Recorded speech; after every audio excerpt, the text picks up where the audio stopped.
up all night again. Just shit myself.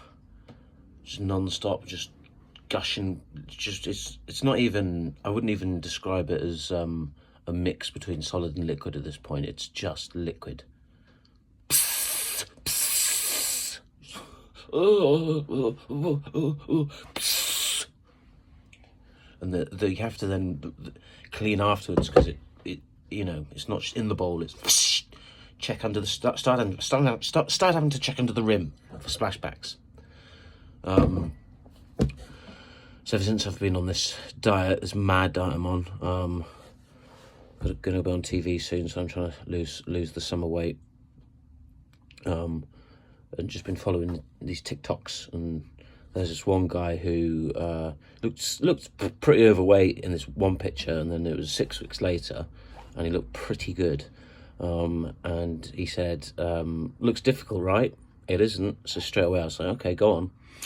And anyway, he'd been drinking a combination of, it's going to sound strange, and obviously it did to me too, but there's a series of links, there's lots of explanations. There's actually a clip or two on Joe Rogan of a few people that have spoken about it, but the urine of a loved dog added to a glass of lemon juice with a tiny bit of carrot juice, a tablespoon of, and again this is the controversial one, wood glue, but it's got this binding effect that apparently traps the food and stops it from going into the, breaking up the fats or something.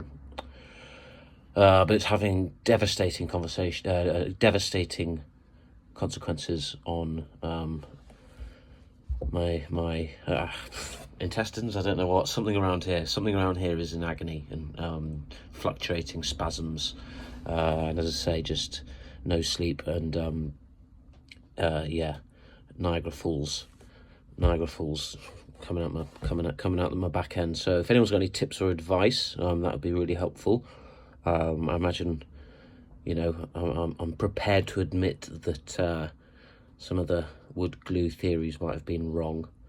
It's an absolute nightmare out there, the internet these days. You can be convinced by anything. And you know, human nature, when you really want something, you tend to go for the thing that is telling you you'll get what you want. But there we are, nevertheless.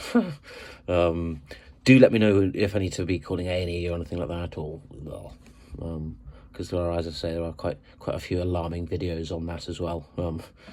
So feeling a bit silly, but once you've chastised me, if you've got any other diet tips, that would be great. All right, thanks guys.